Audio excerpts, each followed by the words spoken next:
I got up in the middle of the night for a glass of water. And outside my 10-year-old son's bedroom door, I heard him praying not for a toy, not for a good grade. He was begging God to turn him into a girl by morning. I promise I'll be good. I promise I'll never complain again. I just don't want to be me anymore. I stood frozen in that hallway because I understood exactly what he was feeling. More than he could ever have known. Because I had spent my entire life hiding the same thing, and I had just taught my own son to hide it too. This is the night my son's secret prayer forced me to stop hiding mine. Stay with me because what happened next changed both of our lives forever. And if you're new here, welcome to Mr. Sister Studio. We tell real, honest stories about identity, relationships, and the courage it takes to become who you really are. So, if that's something you connect with, subscribe and turn on notifications because there's a new story like this one every day. I still remember the exact sound of his voice that night. Soft, trembling, innocent.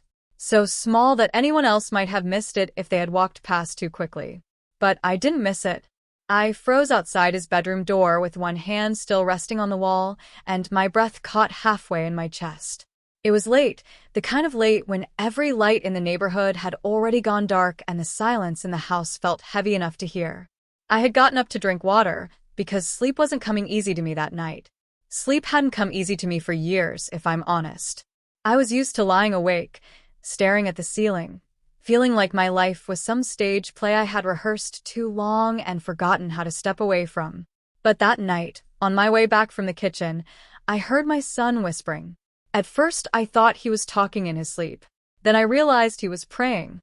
And what I heard next shattered something in me so suddenly and so completely that even now, years later, I can still feel that crack running through my heart. He said, "Please God, when I wake up, can I be a girl? Please. I promise I'll be good. I promise I'll never complain again. I just don't want to be me anymore." I didn't move. I couldn't. My fingers went cold. My stomach twisted. For a second, I actually thought I had imagined it, that exhaustion had turned ordinary sounds into nightmares. But then he spoke again, quieter this time, the kind of voice that sounds like a child trying not to cry because even their own tears feel embarrassing. "Please, God. Don't tell Mommy I asked. Just fix me. Fix me." That was the part that broke me. Not because I didn't understand what he meant, but because I understood it too well. More than he could ever have known. More than anyone in that house could have imagined. I stood there in the dark hallway, listening to my 10-year-old son beg heaven to change him, and all I could think was this is my fault. Not in the simple way people like to assign blame, not in the neat way family therapists write on whiteboards or strangers whisper in comment sections. It was deeper than that. More shameful. More twisted. Because the truth was, my son wasn't the only one in that house hiding from himself. I had spent most of my life doing the exact same thing. During the day, I was the kind of mother people complimented without hesitation. Organized. Polite. Presentable. I packed balanced lunches, remembered school projects, signed permission slips on time, and smiled at other parents during pickup as if my life made perfect sense. I kept my hair neat, my makeup subtle, my voice calm. I knew how to look dependable. I knew how to perform stability so well that even I started believing it on good days. But the performance always ended at night. At night, after everyone was asleep and the dishes were done and the television had gone silent, I became the person I had spent my entire life trying to bury. I would lock the bedroom door. I would stand in front of my closet with my heart pounding as if I were about to commit a crime. And then I would reach behind the old winter blankets, behind the storage boxes no one touched, and pull out the hidden pieces of myself I only allowed to breathe in secret. Silk blouses. A lavender nightgown. 2 skirts I'd bought in towns far enough away that no one would recognize me. A small makeup bag with a lipstick I almost never wore, because wearing it made the whole thing feel too real. Too undeniable. Too dangerous. I would change slowly, hands shaking not from excitement but from fear. Then I would look at myself in the mirror and feel that strange, painful mix of relief and grief. Relief because, for a few stolen moments, I could see something honest looking back at me. Grief because honesty had always felt forbidden in my life. I was not just hiding clothes. I was hiding hunger, memory, identity, shame, and every part of myself that had been told, again and again, that it was wrong, disgusting, weak, perverse, broken. I grew up in a house where softness in boys was treated like a disease. My father believed masculinity was something you proved by force, by silence, by hardness. My mother believed survival meant pleasing him. So when I was little and got caught draping a towel over my head and pretending it was long hair, my father slapped me so hard my ear rang for hours. When I cried, he told me he'd give me something real to cry about. When I asked why my sister got pretty things and I didn't, he dragged me by the arm into the garage and made me stand there in the dark for so long I started apologizing for things I didn't even understand. By the time I was 12, I had learned the most dangerous lesson a child can learn. Never let anyone see what is true. So, I became good at hiding, good at reading rooms, good at making sure my gestures looked right, my voice sounded right, my interests seemed safe. I learned sports names I didn't care about, copied the way other boys laughed, trained myself not to stare too long at beauty when it moved me. Every instinct I had became something to monitor. Every feeling had to be filtered before it reached the surface. By the time I became an adult, hiding myself didn't feel like pretending anymore. It felt like living. Then I met Daniel. And before you get confused, no, Daniel was not my husband. Daniel was the name I had been born with, the name everyone knew me by before I tried to rebuild my life into something that could pass for ordinary. I kept it because it was easier. Easier than explaining. Easier than asking the world for permission to become someone else. Easier than risking everything. I married young. Her name was Melissa, and she loved the version of me I had worked so carefully to construct. Steady. Protective. Responsible. She used to say I made her feel safe, and every time she said it I felt both proud and sick. Proud because I wanted to be that person for her. Sick because I knew safety built on a lie can't stay standing forever. For the first few years, I convinced myself marriage had cured me. That's the language I used back then. Cured. As if this part of me were some fever that could be sweated out through love and routine. We had a child. A beautiful little boy with large, curious eyes and a laugh that made every room feel warmer. The first time I held him, I thought maybe now I had a reason strong enough to kill every forbidden part of myself for good. Maybe fatherhood would finally make me whole in the way everyone else expected. Maybe love would erase longing. It didn't. It just made the guilt heavier. Because the more people who depended on me, the less room I felt I had to be honest. Melissa never knew in the beginning. Or, at least, if she suspected anything, she never said it. I kept the secret sealed so tightly that sometimes months would go by without me daring to touch those hidden clothes. Then the pressure would build until I felt like I couldn't breathe in my own skin. Those were the nights I would wait until she fell asleep, slide out of bed, and disappear into the version of myself I only allowed to exist in fragments. I told myself it hurt no one if no one knew. I told myself secrets were sometimes kinder than truth. I told myself I was protecting my family. That's the thing about lies told in the name of love. They sound noble right up until they start poisoning everything. My son, Noah, was sensitive from the beginning. Not weak. Not confused. Sensitive. He felt things deeply, noticed what others missed, asked questions adults weren't prepared to answer. He loved colors, stories, music, and clothes with texture. When he was 6, he ran his fingers across a satin dress in a department store and said, "Why do girls get the softest things?" Melissa laughed like it was nothing and told him, because girls like fancy stuff. But he didn't laugh. He kept touching the fabric with that thoughtful little expression he wore when his mind was somewhere adults couldn't reach. Later that night, I found him wrapping a pillowcase around his shoulders and spinning in front of the mirror. The sight hit me so hard I had to grip the doorframe. Not because there was anything wrong with what he was doing, but because it felt like looking backward through time and seeing myself before fear turned me into someone else. He noticed me and froze. For one awful second, I saw the panic in his eyes. The same panic I had worn as a child whenever I got caught being too soft, too curious, Too much of what the world hated in boys. I should have said something kind. I should have knelt down and told him there was nothing wrong with wanting softness, nothing wrong with curiosity, nothing wrong with him. But fear spoke first. Fear always spoke first in those days. So I said, too quickly, "That's enough, buddy. Go get ready for bed." His face changed immediately. The light in it dimmed. He nodded and pulled the pillowcase off without a word. I told myself I'd fix it tomorrow. Tomorrow came, and I said nothing. That moment would replay in my head for years.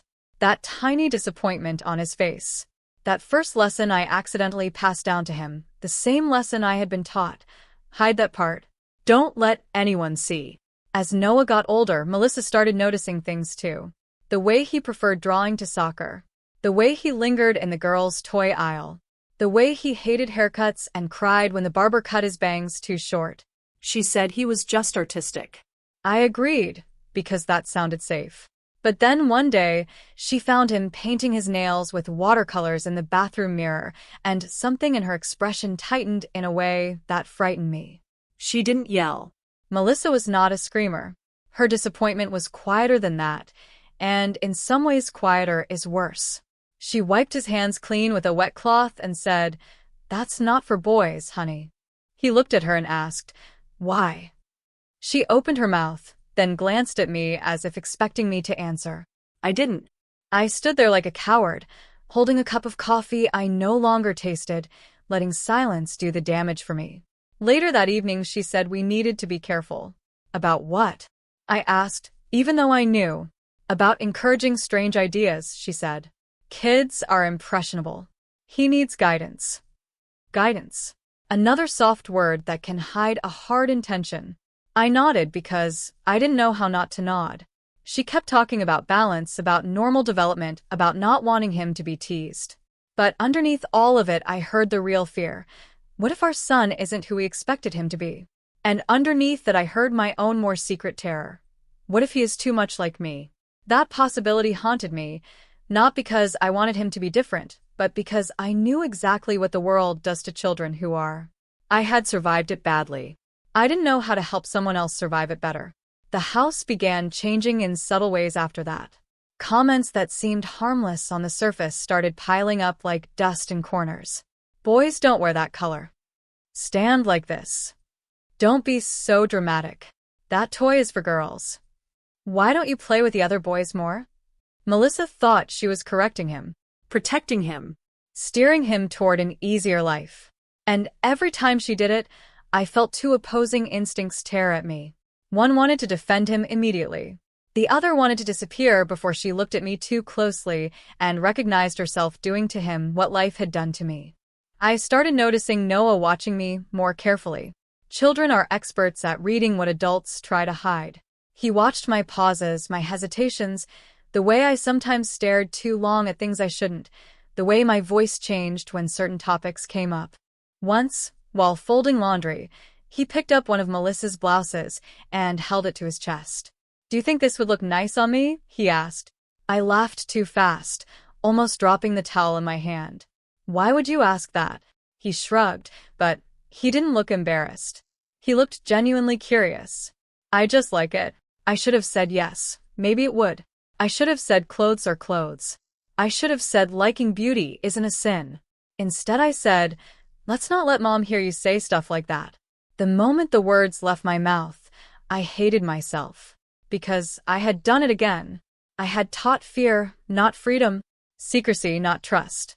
He tilted his head and asked, "Why?" And again I gave him the ugliest inheritance a parent can give a child: silence. Around that time, Melissa and I had already started drifting apart in ways that had nothing and everything to do with my secret. She said I was distant. I said I was tired. She said I was somewhere else even when I was sitting right beside her. She wasn't wrong. I had become so divided inside myself that intimacy felt impossible. How could I let her close when closeness threatened exposure? How could I keep lying to someone who loved me without becoming a little colder each year?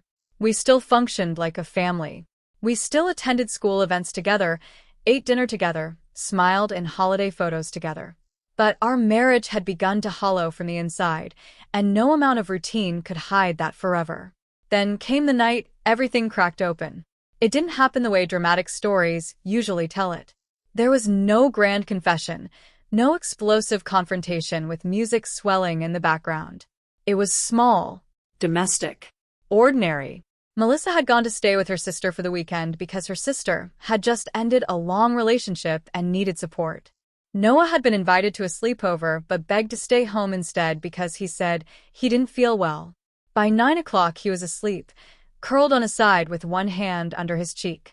I tucked the blanket around him, kissed his forehead, and stood there longer than necessary, watching his eyelashes rest against his skin and wondering how a child could look so peaceful while carrying storms no one else could see. I should have gone to bed. Instead, with the house finally empty of expectation, I did what I had trained myself to do whenever loneliness got too loud. I went to the closet. I pulled out the hidden box. That night, I chose the blue blouse.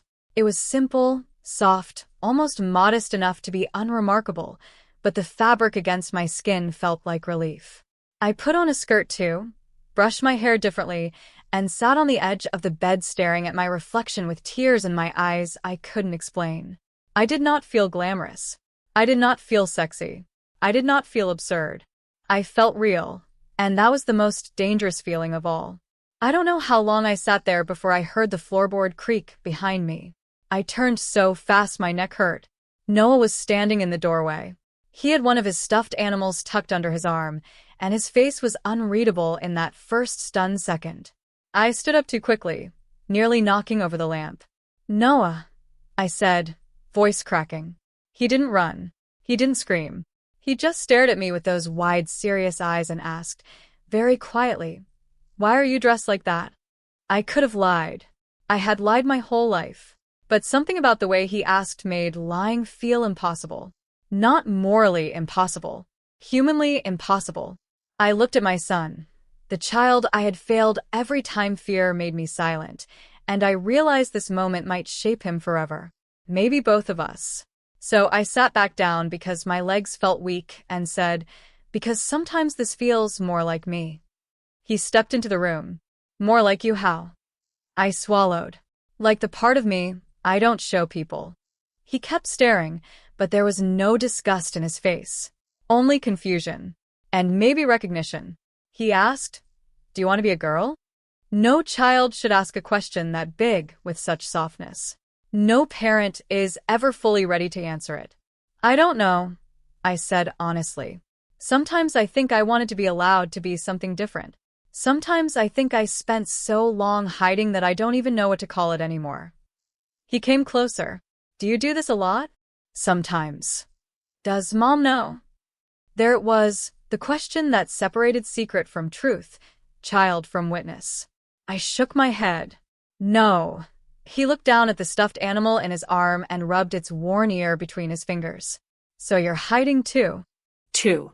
That word landed harder than anything else he could have said. "What do you mean, too?" I asked, although I already knew. His mouth trembled. He sat on the rug and didn't look at me when he answered. "Sometimes I pray that I can wake up different." The room went quiet in a way I can still hear. I felt the blood drain from my face. "Different how?" He took a long, shaky breath. "Like a girl." I couldn't speak. He rushed to fill the silence, words spilling out in a frightened stream as if he'd been holding them in for years. "I don't hate being me exactly. I just don't like when people call me handsome. I don't like boy clothes. I don't like when boys at school say I throw like a girl and then laugh. I don't like pretending. I don't know why I'm like this. I know I'm not supposed to be. I know Mom doesn't like it. I know you act weird when I say things. So I just ask God because maybe God can fix it without making everyone mad." By then I was crying, not elegantly, not silently, but with the kind of grief that comes from hearing your own wounds echoed in your child's voice. He finally looked up and saw my tears, and his whole body tensed. "Are you mad?" he whispered. "No," I said immediately. "No, baby, I'm not mad. I'm so sorry." Sorry was too small for what I felt. Sorry for every time I looked away. Sorry for every silence.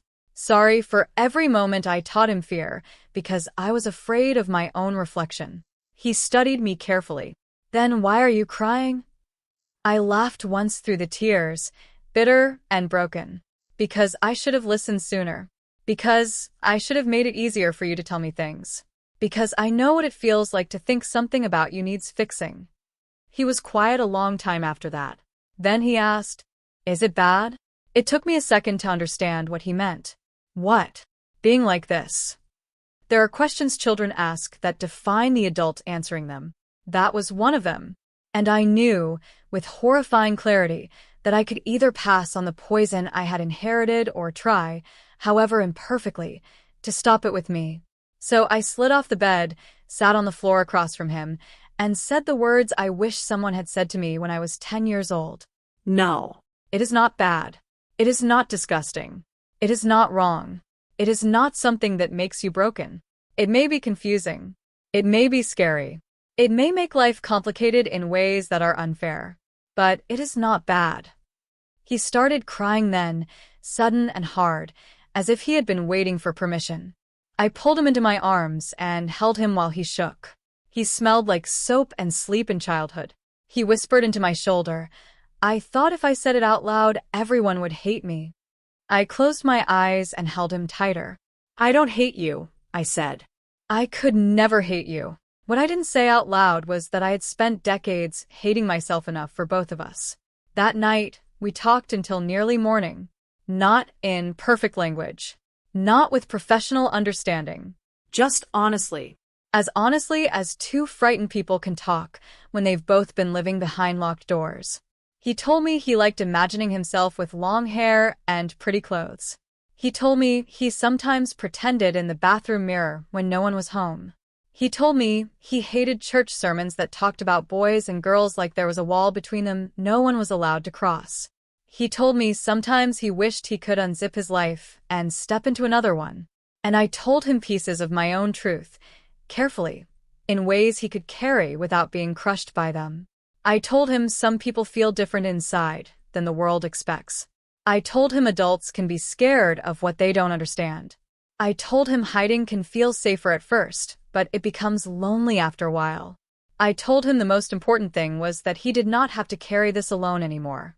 When dawn started leaking through the curtains, he fell asleep curled beside me on the bed, still clutching my sleeve. I stayed awake staring at the ceiling, knowing that the secret which had controlled my life for decades had now become something else entirely. Not just mine. Not just a shame. A responsibility. And responsibilities demand choices. The first choice came quicker than I expected. Melissa returned Sunday evening with takeout containers and stories about her sister's breakup. Noah was quiet at dinner, stealing glances at me every few minutes like we now shared a code no one else could see. My nerves were so raw I nearly dropped a plate when Melissa asked if everything was okay. Fine, I said. Just tired. She narrowed her eyes, not convinced. I had always thought the hardest part of living a double life was hiding from the world. I was wrong. The hardest part is what happens after one person finally sees you, and you have to decide whether truth can survive daylight. For 3 days, Noah and I said nothing more about that night. Not because we regretted it, but because we were both listening to the house differently now, testing the edges of what safety meant. Then on Wednesday, the school called. Melissa answered while I was making coffee. I knew something was wrong by the way her shoulders stiffened before she even spoke. What happened? She asked into the phone, voice turning sharp. She listened another few seconds, thanked whoever was speaking, and hung up with controlled anger. We need to go to the school, she said. Now. The drive there was silent except for the turn signal ticking too loudly at every light. When we reached the principal's office, Noah was sitting in a chair outside with his eyes red and his hands folded tightly in his lap. Beside him was a plastic tiara, cracked clean through the middle. Melissa stared at it first, then at him. What is that? She asked. He looked down. The principal came out almost immediately, smile practiced, concern rehearsed. She explained that during recess the class had been playing some kind of pretend game. Noah had taken a tiara from the costume box and put it on. A group of boys had started chanting Princess Boy, and one of them shoved him. Noah shoved back. Then a teacher intervened. Melissa kept nodding tightly while the principal talked about emotional regulation and classroom dynamics, but I could feel the storm gathering in her. On the drive home, she finally exploded. "Why would you do that?" she demanded, not even waiting until we were inside the house. Noah flinched. "It was just part of the game. Don't lie to me. This has been building for a while. The nail polish, the weird comments, now this?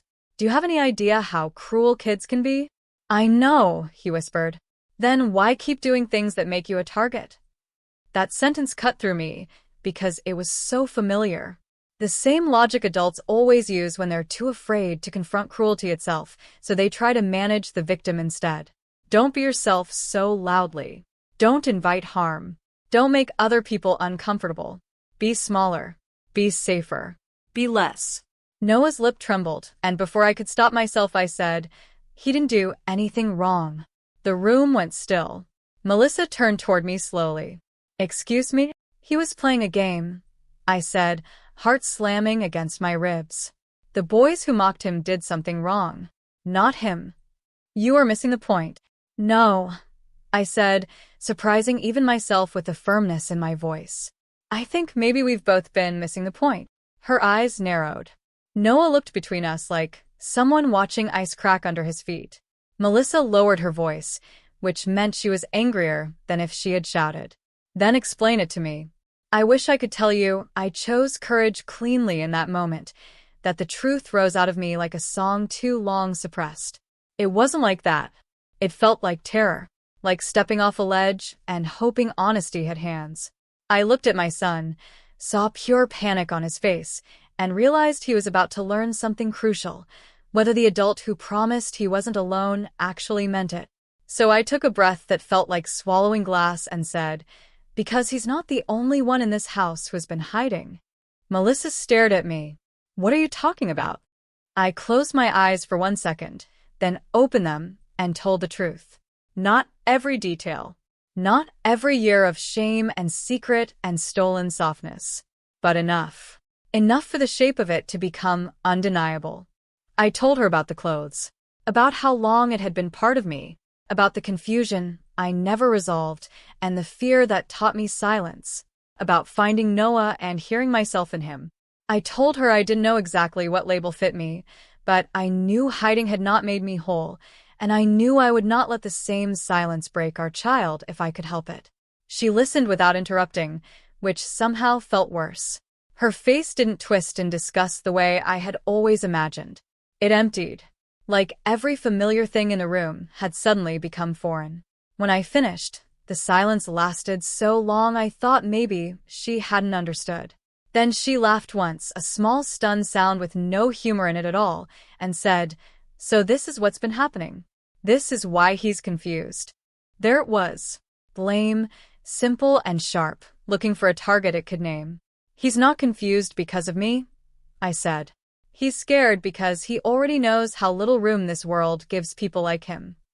"People like him?" she repeated. "He is 10 years old." Exactly. "He is 10 years old and already praying to be someone else because he thinks that's the only way to be loved." Her face changed then, not softer but more wounded, as if I had slapped her with a truth she didn't want to hold. "Don't you dare make this about me. It is about all of us," I said, voice shaking now. That's the whole point. Noah had started crying quietly by then, and that sound cut through the argument like a blade.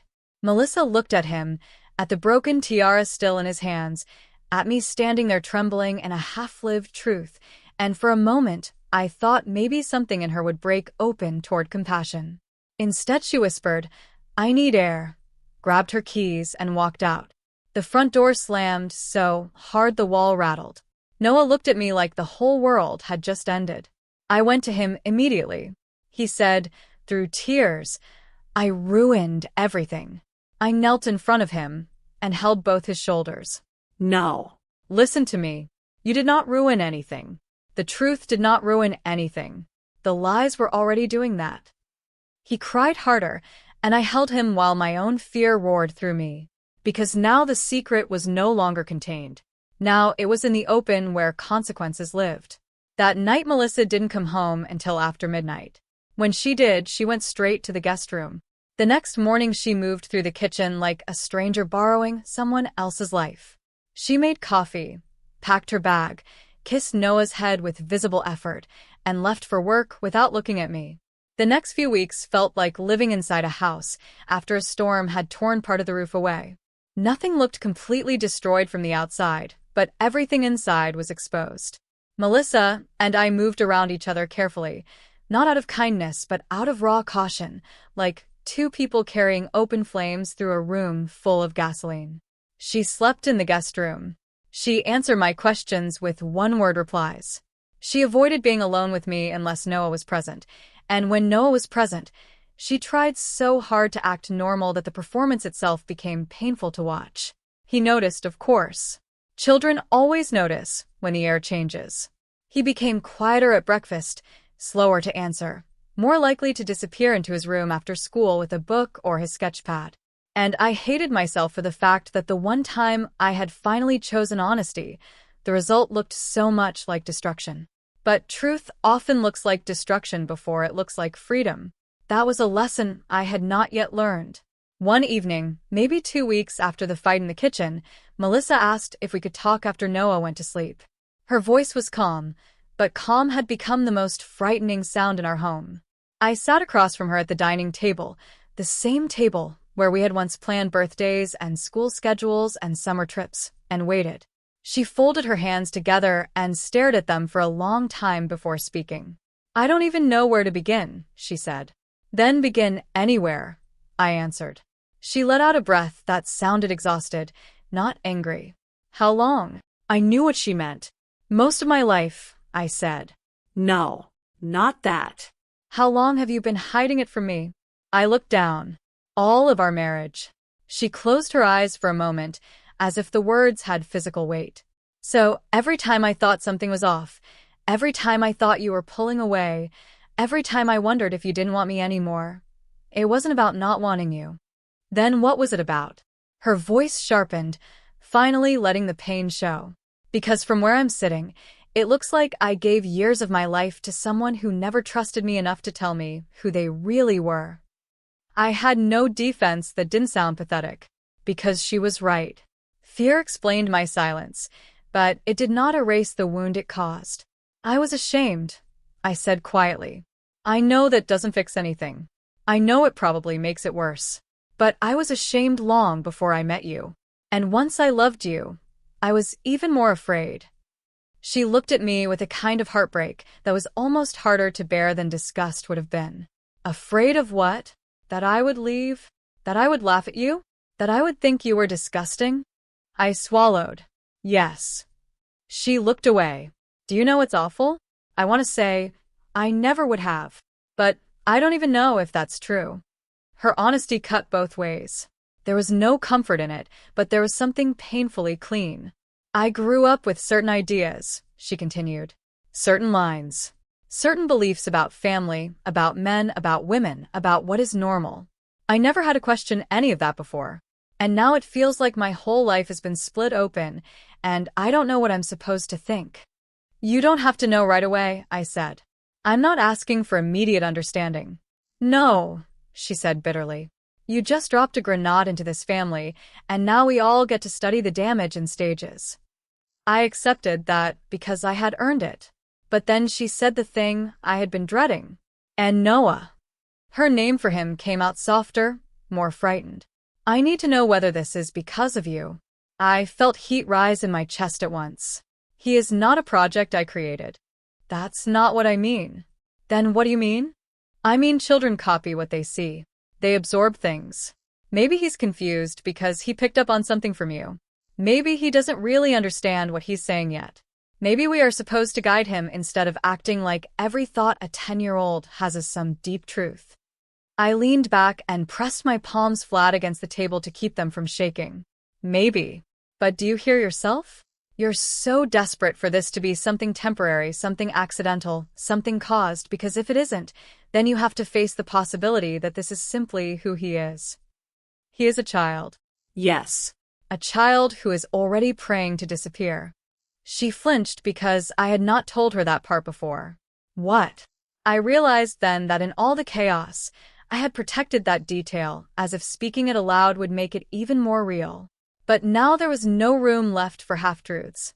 So I told her about the night in the hallway, about hearing him whisper to God, about the words "fix me," about how small and broken he had sounded. By the time I finished, Melissa's eyes were wet. She turned her face away and pressed her fingers against her mouth.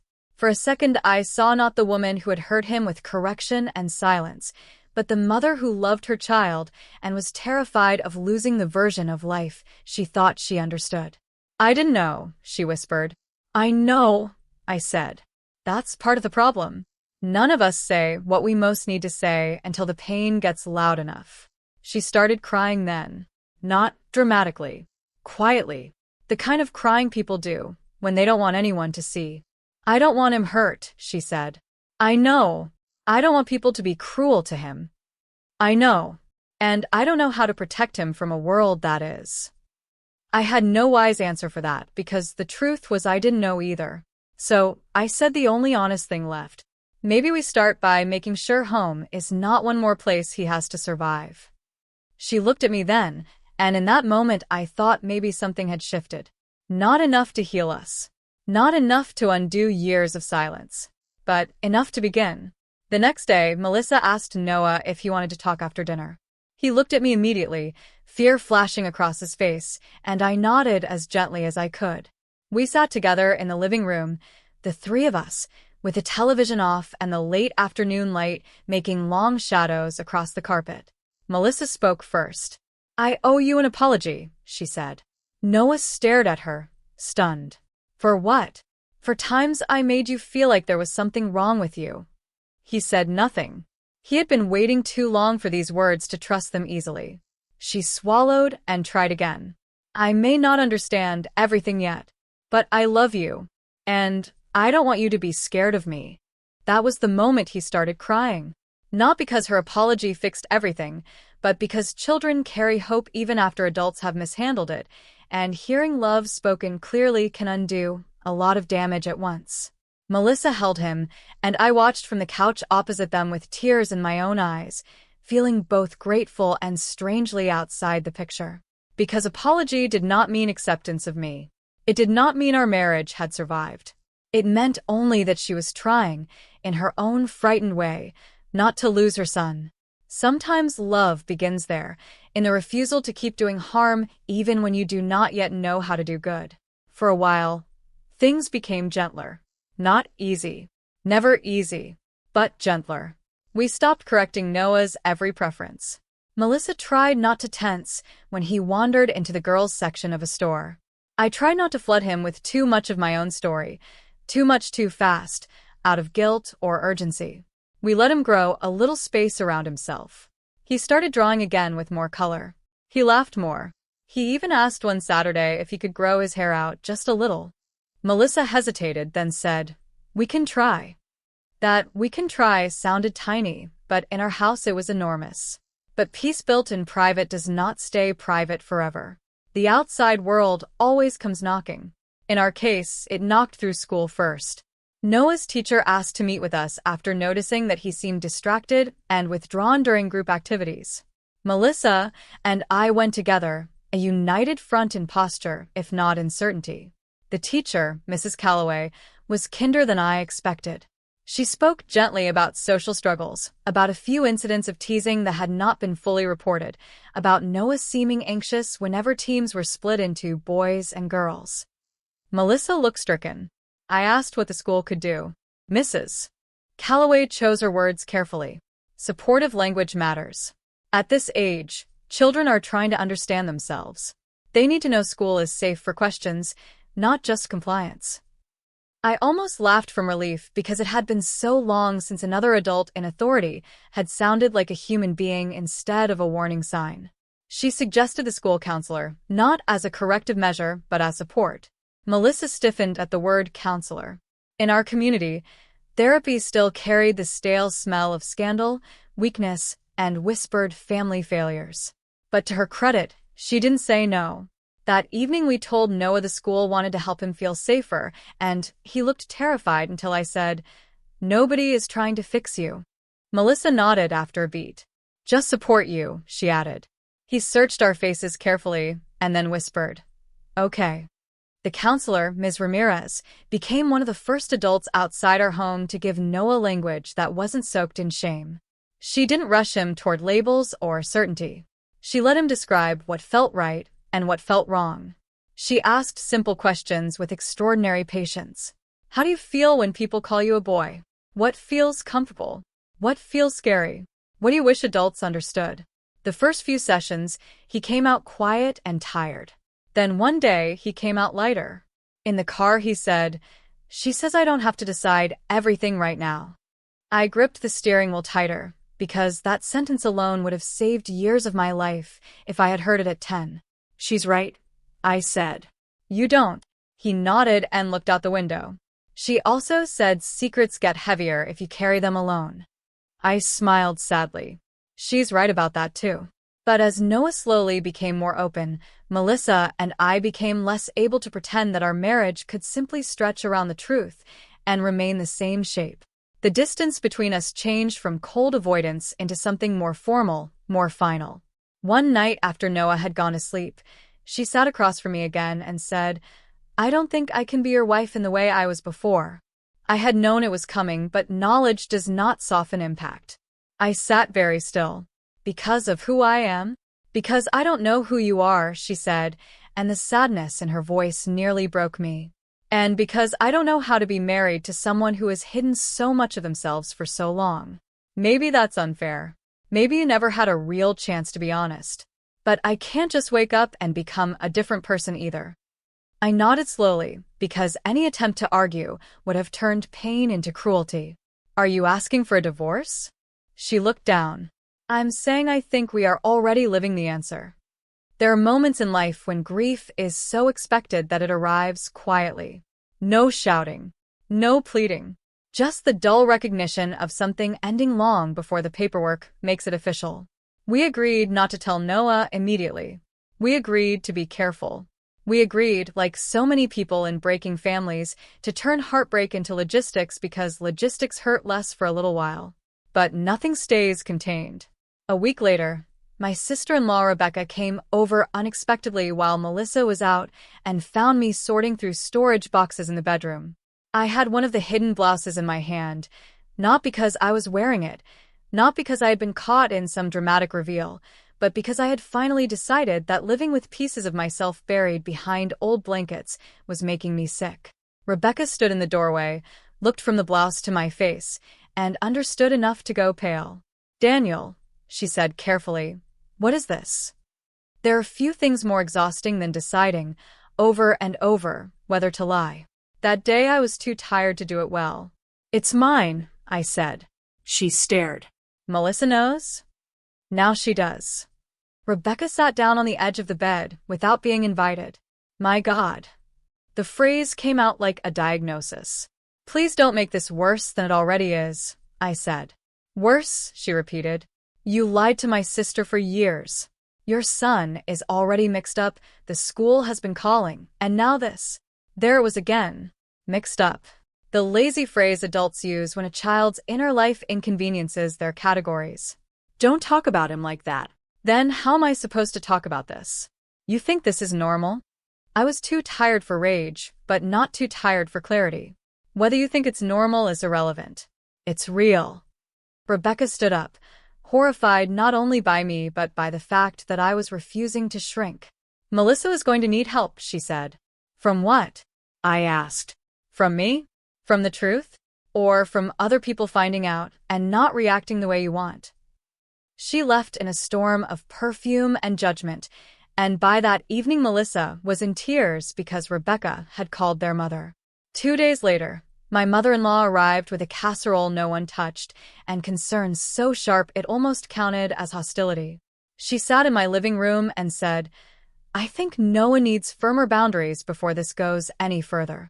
I had spent most of my adult life avoiding conflict with Melissa's family for her sake, but something in me had finally run out of patience. This, I said, is not a stain spreading across a carpet.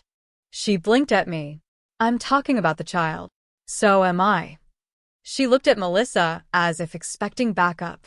Melissa looked miserable, trapped between the old family loyalty that had shaped her and the new reality she could no longer deny. "Mom," she said weakly, "please." But her mother kept going. Children need guidance. They need clear examples. They need mothers and fathers acting like mothers and fathers.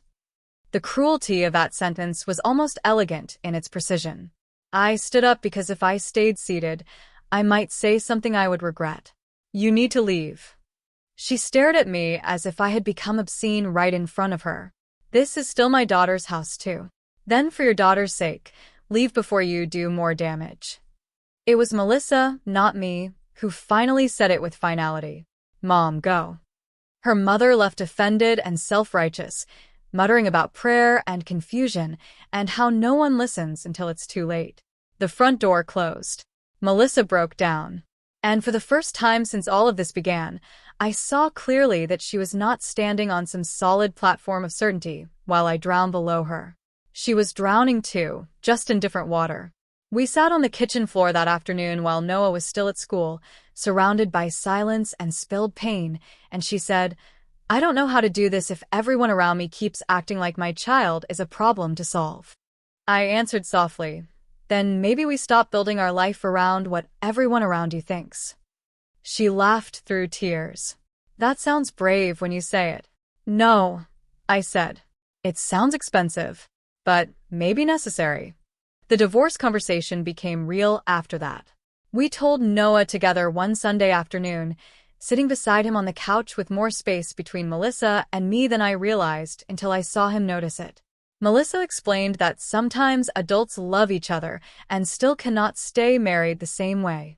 I explained that the separation was not his fault. He cried anyway, of course.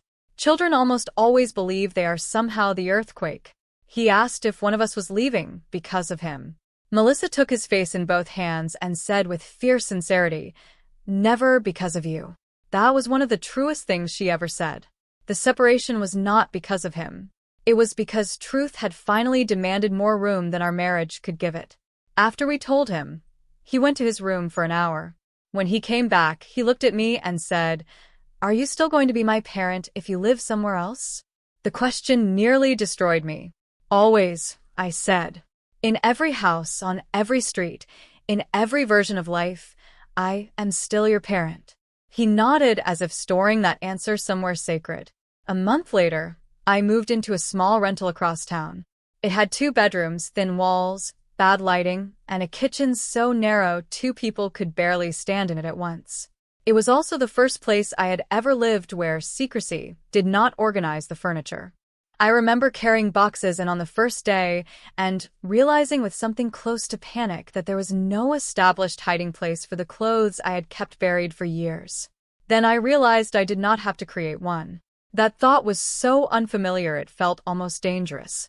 When Noah came for his first weekend, he looked around carefully, touching the walls and peering into corners as if trying to understand what kind of life this would be.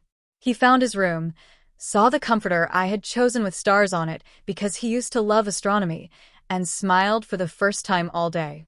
That night we ate takeout on the floor because I had not bought a dining table yet. He asked if he could tell me something without me getting weird. "I'll try very hard not to get weird," I said. He took a breath. "At school, when I imagine myself older, I don't imagine looking like a man." I sat very still and let the words come. "Okay. Sometimes I imagine being a big sister instead of a dad." "Okay.